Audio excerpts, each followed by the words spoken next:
j'ai envie de fixer un rendez-vous chez le coiffeur à 10h. C'est la personne qui saura d'ailleurs mieux que moi si son pôle, si ses missions peuvent permettre d'avoir ce rendez-vous chez le coiffeur à 10h. Le remote est un des outils qui, en tout cas aujourd'hui, fonctionne bien. La finalité, nous, qui est importante, c'est que chacun soit épanoui et soit heureux au travail.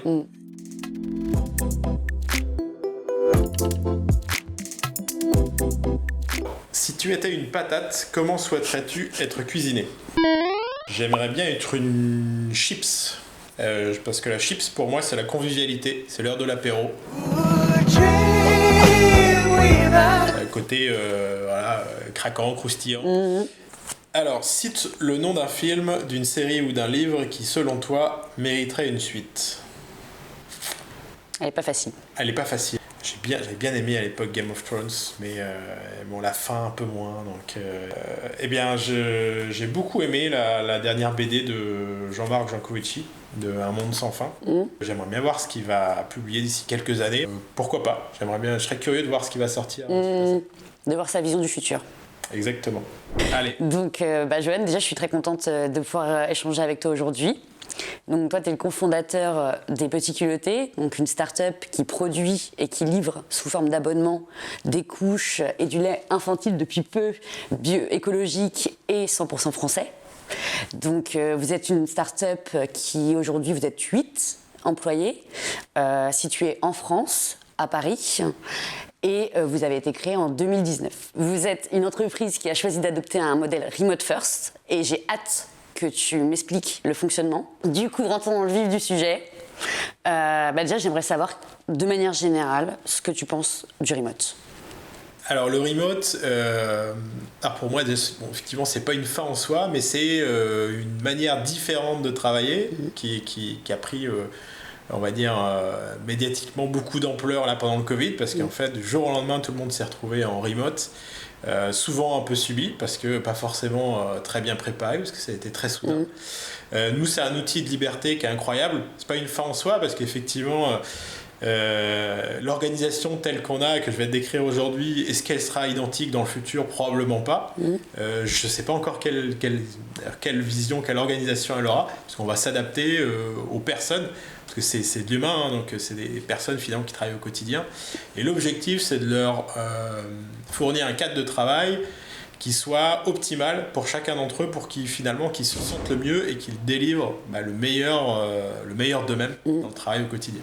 Et maintenant, j'aimerais bien un peu parler de ton organisation, mais avant tout de ta culture d'entreprise chez les Petits Culottés et principalement de tes valeurs. Quelles sont les valeurs aujourd'hui des Petits Culottés ? Alors les valeurs, c'est un peu indirectement lié à la manière de travailler, mais pas, c'est pas forcément le sujet du remote. Mais les 3 valeurs qu'on a, c'est la convivialité. Nous, c'est un élément important. On aime bien passer des bons moments justement en équipe. Ça, c'est très important et on y reviendra. C'est pour ça que parfois, on rajoute un petit peu de physique parce que ça amplifie tout ça et les salariés sont aussi demandeurs de certains temps forts. Et puis on passe beaucoup de temps au travail, donc nous l'aspect convivialité avec Mathieu, ça fait partie des éléments clés.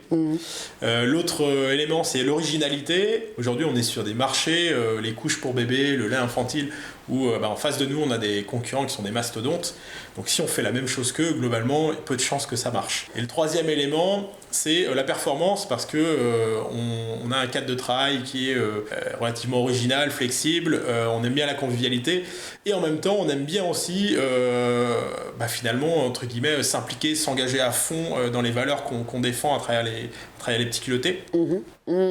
Et comment du coup ces 3 valeurs-là sont incarnées au sein de votre organisation au quotidien ? Aujourd'hui, on est effectivement en remote, en télétravail. Alors on était déjà en remote avant le Covid, avec une flexibilité maximale pour les salariés.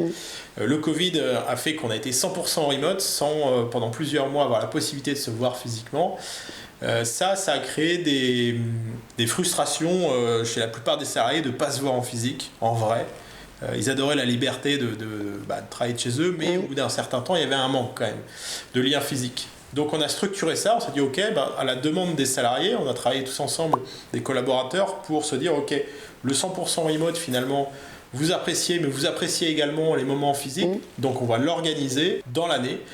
3 fois par an, on va organiser ce qu'on appelle une semaine de travail nomade, où on emmène toutes les équipes dans un autre cadre atypique. Généralement, on fait ça pendant 4 jours. Et en fait, ça va permettre plusieurs choses. Ça va permettre déjà d'être 100% ensemble pendant 4 jours, de passer des moments privilégiés. Le soir, en fait, on n'a pas la pression du train, du RER, du métro à aller prendre. Donc, en fait, on a le temps. Donc, on a le temps de, voilà, on passe à l'apéro, on mange ensemble, on fait des activités qui sont assez sympas. Par exemple, on a fait quelque chose, c'est la semaine de travail nomade que j'avais bien aimé, c'était sur le canal du Midi, où sur une péniche, pendant une semaine, on a descendu avec l'ensemble des collaborateurs le canal du Midi. Et donc, on travaillait sur le pont. On avait aussi des moments de détente où voilà, on va faire des activités parapente ou autre, montgolfière, etc. Donc, génial. Et puis le soir, quand on a le temps, c'est des moments où on se pose et on va faire participer les collaborateurs à des sujets de fond. Ok, est-ce que par rapport à la vision qu'on a des petits culottés, on est toujours sur le bon cap? Quels sont les chantiers importants là, qui vont arriver dans l'année à venir, dans les 3 ans à venir? Et tout le monde participe à ça, à cette vision. Ça, c'est très important et c'est apprécié des collaborateurs. Ok. Quels sont les autres rituels que vous avez mis en place au sein de votre organisation? Alors, les rituels, ensuite, ça va être des points équipe dans la semaine en fonction des pôles qui sont, voilà, on essaie de bloquer des créneaux par type de métier pour justement avoir... je dirais que ça c'est assez classique pour les équipes qui sont en remote, pour les entreprises qui sont en remote, mais se garder des créneaux types où, par exemple, sujet com, voilà, on sait que de 11h à midi, le mardi, on va évoquer les sujets communication. Ça peut durer 5 minutes comme ça peut durer une heure, remplir le créneau total. Mais ça permet d'avoir des moments où on va forcément se bloquer ces moments pour de l'échange équipe. Okay. Ça c'est important parce qu'en fait on est vite pris dans le quotidien et puis on a vite fait de sauter ces points hebdomadaires qui sont calés dans l'agenda mais qui permettent quand même de garder ce lien là, de le sacraliser, de le ritualiser et d'être sûr que j'ai toujours au moins une fois par semaine l'ensemble des personnes de l'équipe et voilà, de les avoir Ouais, ça permet de mettre une dynamique aussi, notamment quand les personnes sont distribuées géographiquement un peu partout. Oui, tout à fait. Ok. Et au niveau des process que vous avez mis en place, et notamment les process de recrutement, processus d'onboarding, comment ça se passe du coup ? Oui, alors au niveau des processus de recrutement, effectivement en remote, c'est il y a un point particulier à intégrer, notamment quand on est en remote. Processus de recrutement, alors on commence par des entretiens assez classiques en fonction des pôles métiers et chaque candidat est vu par l'intégralité des personnes chez nous, chez les petits culottés. Comment ça se formalise? C'est qu'à la fin du process, il y a également un déjeuner qui est organisé et qui va permettre de rencontrer l'ensemble des collaborateurs. Là, ça va permettre notamment d'intégrer la notion de fit humain. Est-ce que effectivement, de manière, c'est un moment un peu plus informel, c'est pas un entretien préparé, mais ça va permettre de voir si je prends du plaisir à échanger avec ces personnes-là et j'ai des valeurs communes. Okay. L'objectif, c'est que ce soit réciproque et qu'on se sente bien et qu'on se projette à travailler avec cette personne.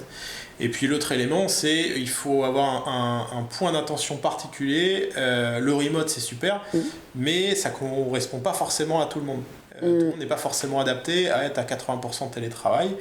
Et il faut en être conscient et se poser et se dire est-ce que moi je suis à l'aise si à 80% du temps je travaille de chez moi ou je travaille d'un autre endroit sans voir physiquement mes collègues.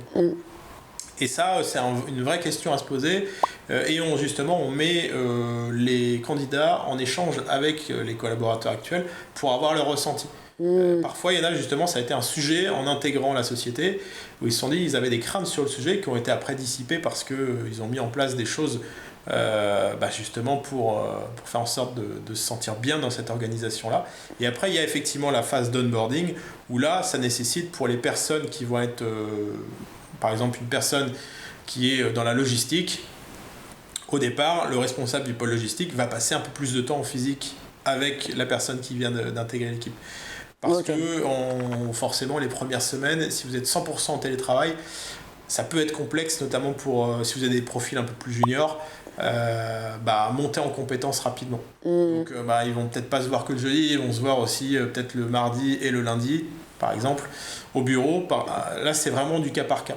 Ok, il n'y a pas c'est pas formalisé, la période d'onboarding est en présentiel ou en distanciel, c'est au cas par cas, en fonction du profil. Ouais, tout à fait. Mais a priori, ça va être plutôt du présentiel, mais encore une fois, ça va être du cas par cas en fonction du candidat qui va intégrer la société, de ses besoins, de son profil et de son niveau de seniorité. Ok. Et notamment sur le suivi de la performance du coup à distance, comment vous faites pour suivre la performance de vos collaborateurs, sachant que vous ne voyez pas leur travail, leur réalisation au quotidien?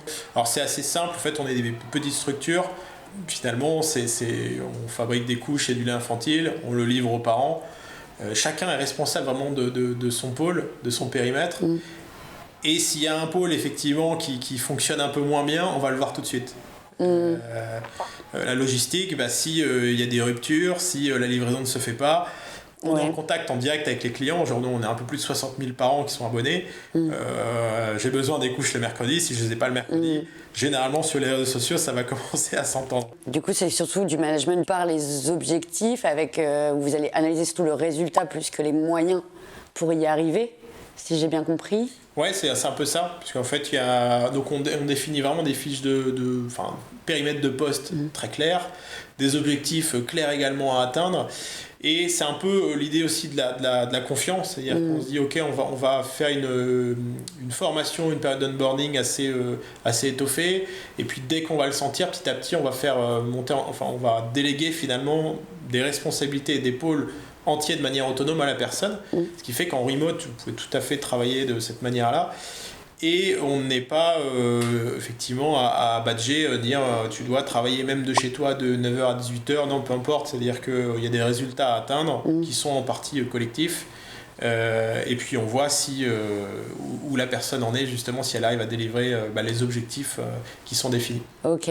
Et du coup, il y a une gestion du temps de travail qui est autonome au sein de l'entreprise? Sur le point de la gestion, effectivement, du temps de travail, finalement, ça se fait très naturellement parce qu'en fait, chacun a vraiment est très investi dans ses missions. Donc, en fait, ils sont assez au clair sur finalement comment je dois organiser ma journée. Est-ce que c'est ok, je dis n'importe quoi, mais j'ai envie de fixer un rendez-vous chez le coiffeur à 10h. Moi, en soi, j'ai pas vraiment de souci avec ça. C'est-à-dire que c'est la personne qui saura d'ailleurs mieux que moi si son pôle, si ses missions peuvent permettre d'avoir ce rendez-vous chez le coiffeur à 10h. Okay, moi, j'ai pas vraiment d'avis là-dessus. Et vraiment, et ça fonctionne très bien. Ouais, de manière autonome. Ouais. Et pour toi, qu'est-ce qui est vraiment, au niveau du mode de management à distance, qu'est-ce qui est vraiment pour toi important? Il y a deux choses, je dirais, la communication. Garder quand même une communication régulière et de temps en temps quand même physique, parce que parfois il y a des signaux qu'on peut avoir du mal à repérer, que ce soit en visio ou au téléphone, sur le bien-être des salariés. Est-ce qu'il y a des choses que je détecte, des signaux faibles, et puis l'autre élément, c'est avoir des objectifs, des périmètres très clairement définis pour que chacun sache vraiment ce qu'il a à faire. Et le troisième et dernier point d'ailleurs, c'est une vision claire aussi commune. C'est ok, vers où on veut aller et quelles sont les étapes pour y aller. D'accord, ouais, pour bien embarquer tout le monde et engager tout le monde dans la même direction, quoi. Ouais. Et j'aimerais revenir sur ce que tu disais juste avant, donc notamment le fait d'identifier les signaux faibles à distance. Et j'aimerais savoir les dispositifs que vous avez mis en place pour justement vous assurer du bien-être psychique ou physique de vos collaborateurs. Alors ça, c'est pour ça qu'on essaie de se garder aussi des temps off. Je pense notamment au déjeuner, le jeudi midi, qu'on essaie d'avoir avec les collaborateurs, à la semaine de travail nomade également. C'est dans ces moments-là où, un peu plus informel, ça va nous permettre d'identifier si il y a c'est en physique quoi, de sentir si la personne va bien, si elle se sent épanouie, si elle continue d'apprendre, si elle est toujours le niveau d'énergie aussi, ça fait partie des premières questions. C'est même la toute première quand on fait nos entretiens ensemble RH avec les salariés 3 fois par an. C'est première question, c'est quel est ton niveau d'énergie de 1 à 10. Niveau, comment tu te sens en fait au niveau énergie physique de 1 à 10, mental, savoir un petit peu son niveau d'énergie physique, et si on sent que vous êtes en dessous de 7, 8, etc., c'est se dire qu'est-ce qu'on fait, comment on pourrait faire pour que tu sois à 10, est-ce qu'il y a quelque chose sur lequel on pourrait t'aider, voilà, pour essayer toujours d'être au mieux possible. D'ailleurs, je fais un petit clin d'œil à Ludovic Giraudon, qui est un de nos board members, un de nos ambassadeurs, un de nos membres du comité, qui a écrit un très bon bouquin d'ailleurs qui s'appelle Dream Team sur le management. Ça fait partie de ses tips justement, à savoir mesurer le niveau d'énergie de ses collaborateurs. Chose beaucoup plus compliquée quand c'est à distance, effectivement. Et sur justement plus l'aspect physique et du coup la sécurité, le confort de l'environnement de travail à distance des collaborateurs, est-ce que vous avez mis en place certaines actions pour vous assurer que vos collaborateurs sont en sécurité à distance? Ouais. Alors là, il y a plusieurs choses. C'est effectivement s'assurer qu'ils disposent d'un environnement de travail chez eux, par exemple, si c'est leur souhait, qui permettent de bien travailler. Donc ça, c'est effectivement, parfois on a de demandes de est-ce que je peux avoir un support ergonomique pour mon PC, je peux avoir une souris, donc c'est des sujets effectivement sur lesquels on les accompagne. Parfois aussi, ils préfèrent travailler d'autres endroits, pas forcément chez eux. L'objectif, c'est qu'en tout cas, ils soient à l'aise effectivement pour travailler. Et l'élément, c'est pour ça aussi qu'on laisse nos bureaux accessibles tous les jours de la semaine. Parce que y a des personnes qui vont préférer venir au bureau plus régulièrement parce qu'ils se sentent dans un cadre de travail plus confortable que chez eux. Ils préfèrent. Donc si une personne a envie de venir du lundi au vendredi au bureau, elle a la possibilité de le faire. Ok. Et du coup, donc, vous êtes assez mobile.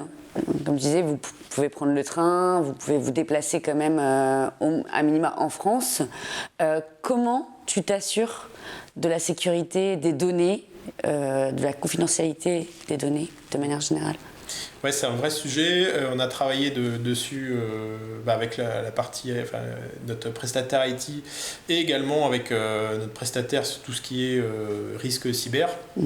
On a mis en place en fait des sécurités informatiques pour éviter tout ce qui est piratage, tout ce qui est comment est-ce que demain je me fais voler mon PC pour faire en sorte que la personne n'ait pas accès aux données de l'entreprise. Là, je dirais qu'il faut se faire entourer. En fait, on travaille avec des spécialistes du sujet qui nous ont mis en place un certain nombre de recommandations qui sont tout à fait accessibles. Après, encore une fois, ça dépend des données que vous avez, du secteur sur lequel vous travaillez. Mais honnêtement, il y a des premières recommandations qui peuvent être faites qui sont assez simples pour faire en sorte que l'accès à vos systèmes d'information soit sécurisé et assez simple, quand même assez légère pour des travailleurs nomades ou autres. D'accord. Et du coup, vous avez également un VPN ? Et du coup, on a mis en place un VPN. Ça permet de sécuriser en fait, l'accès aux données, ce qui est une bonne pratique à mettre en place. Ouais. Ok, d'accord. Avec un peu de recul, quels sont les plus gros bénéfices que tu as pu observer grâce au travail à distance ? Alors, les plus gros bénéfices, je dirais qu'il y a deux éléments. Premier, c'est la liberté justement de pouvoir vivre dans un cadre de vie qui est différent d'un cadre de vie. Ça m'a permis par exemple de vivre à Pornic au bord de la mer alors que nos bureaux sont à Paris. Donc ça c'est quand même incroyable, c'est le premier point. Et puis le deuxième point, mais ça implique l'ensemble des collaborateurs également, ça augmente je trouve le niveau de responsabilisation de chacun. Parce que pour ce modèle-là, aujourd'hui qui est affectionné par l'ensemble des collaborateurs, d'avoir une flexibilité maximale, pour que ça marche, il faut que chacun soit vraiment responsable, investi à 100% dans sa mission sur son périmètre. Et donc en fait, ça met quelque part une pression, mais qui est positive, sur « Ah ok, j'ai envie que ça marche, j'ai envie de perdurer le modèle, donc j'ai tout faire pour que ça fonctionne. » Donc en fait, pour toi, liberté va de pair du coup avec responsabilisation. Ouais. Ok. Et quels sont les plus gros challenges que vous rencontrez avec ce mode de travail ? Les plus gros challenges aujourd'hui, c'est vraiment de le faire perdurer, de faire attention justement aux petits signaux faibles potentiellement de personnes qui, comme on ne les voit pas physiquement au quotidien, potentiellement peuvent aller un petit peu moins bien. Ça, faut qu'on arrive à le détecter. Quand vous êtes à distance, ça peut être plus compliqué. Et puis après, les challenges, c'est de garder les valeurs en fait communes et l'esprit de travail. Convivialité, ça fait partie de nos valeurs. Quand vous êtes à distance, comment vous le faites vivre ? Alors vous faites vivre par la manière dont vous vous exprimez auprès des autres collaborateurs, mais il faut quand même des temps forts pour faire vivre ça. Convivialité à distance, c'est un peu deux mots qui sont un peu antinomiques. C'est pour ça qu'on garde quand même un petit peu de physique à certains moments de l'année ou de la semaine, très spécifiques, très cadrés, très optimisés. Ce qu'on a fait aussi, c'est qu'on a formalisé la culture d'entreprise des petits culottés. On a formalisé ça, on a globalement 10 points. Et en fait, c'est des sujets qu'on présente d'ailleurs aux candidats pendant les entretiens et qu'on fait vivre aussi, qu'on reprend sur chaque élément lors soit de nos entretiens RH qu'on a 3 fois par an avec les collaborateurs, soit aussi pendant nos semaines de travail nomade où en fait on se fait des feedbacks sur l'ensemble de ces points culturels. On va se dire ok, je dis n'importe quoi, est-ce que effectivement je sais développer et pérenniser mon pôle et là-dessus en fait on a un certain nombre d'éléments et ça va permettre de voir est-ce que pour moi c'est plutôt un point fort, est-ce que c'est plutôt un point faible, qu'en pensent les autres personnes de l'équipe. On essaie bien sûr que ça se fasse de manière toujours constructive et de ressortir aussi tout ce qui est positif pour faire en sorte de garder un axe, une colonne vertébrale commune, bien identifiée et que j'ai des retours également de mes autres collaborateurs sur comment je suis perçu sur l'ensemble de ces valeurs. Quelles sont les valeurs que je représente le mieux et celles sur lesquelles j'ai encore à travailler. Ok, et ça permet de renforcer du coup une culture du feedback, on va dire, au sein de la boîte au quotidien. Oui, tout à fait. Donc nous, No Place to Be, donc on a un cabinet de recrutement et d'accompagnement spécialisé dans le travail à distance, mais on a avant tout une communauté. Et parmi les membres de nos communautés, et notamment les managers, certains rencontrent des difficultés et notamment beaucoup de problématiques autour du management d'équipes distribuées géographiquement. Toi, en tant que cofondateur du coup des Petits Culottés, mais avant tout aussi manager d'équipe, quels conseils tu pourrais leur donner ? Alors au niveau des conseils, déjà le premier point c'est que les équipes doivent aussi faire du feedback à leurs managers pour ne pas hésiter. Chaque personne a des besoins différents, notamment en remote, donc ne pas hésiter aussi à faire du feedback à son manager sur ce qui lui manque, sa perception aussi, son ressenti. Voilà, je me sens perdu sur ma mission et je ne sais pas à qui m'adresser. Ou alors, je me sens plus forcément impliqué parce que j'ai plus de contact et je suis un peu perdu dans la vision de mon entreprise, là où on doit aller, et un peu moins engagé. Donc, comment est-ce qu'on peut remédier à ça ? Et puis après, c'est vraiment ritualiser une communication sur toutes les semaines ou toutes les 2 semaines, etc. On va se prévoir des points spécifiques qu'on va sacraliser dans l'agenda, qui seront, on les bougera jamais, même si ça doit durer que 10% du créneau qui est réservé, c'est pas grave. Et puis après, je pense que c'est bien, pas forcément au bureau, ça peut être dans un autre cadre, mais de se voir effectivement de temps en temps physiquement, de provoquer quand même cet échange physique si possible. Ok, d'accord. Du coup, j'aimerais également avoir ton avis, tes conseils sur une entreprise qui demain souhaite transiter vers ce mode de travail, donc un modèle remote first. Je dirais d'y aller progressivement. Un peu comme sur le Covid, pour les boîtes qui l'ont subi, on a vu que ça peut provoquer des souffrances chez certains salariés. Donc je dirais d'y aller vraiment progressivement, un jour puis 2 jours puis etc. Et puis avant ça, je pense pas l'imposer, vraiment inclure l'ensemble des collaborateurs dans la démarche, savoir ce qu'ils en pensent. Par quel jour on commence, est-ce que c'est tout le monde est en télétravail le lundi et le mardi, ou est-ce que c'est du cas par cas, est-ce qu'on se garde des temps forts équipe où forcément on sera tous là et on peut tous se voir. Là je dirais que c'est vraiment du cas par cas, il faut y aller progressivement pour que ça fonctionne. Et éviter les décisions radicales avec un retour au présentiel du jour au lendemain, comme ce qu'on peut voir aujourd'hui chez Amazon, chez Google, chez Disney. Oui, tout à fait. Et puis, nous, ce qu'il faut comprendre, c'est aussi qu'on s'est construit avec cet ADN-là du remote. Donc, on a quelque part aussi recruté des profils qui sont à l'aise déjà naturellement, avec le remote. Quand vous avez une organisation qui est historiquement présentielle, c'est beaucoup plus long et complexe, et c'est pas forcément adapté d'aller sur du 100% remote, ou pas forcément pour tout le monde. Oui, c'est une transformation culturelle de l'entreprise. Oui, non, c'est vraiment, il faut laisser la liberté. Pour nous, c'est une liberté, c'est un moyen et c'est vraiment pas une fin en soi. Si demain on n'est plus en remote, mais on est plus à 50%, c'est pas très grave. En fait, la finalité, nous, qui est importante, c'est que chacun soit épanoui, soit pleinement investi dans la mission des petits culottés. Et soit heureux au travail. Et le remote est un des outils, un des modes d'organisation qui en tout cas aujourd'hui fonctionne bien, en tout cas chez les petits culottés.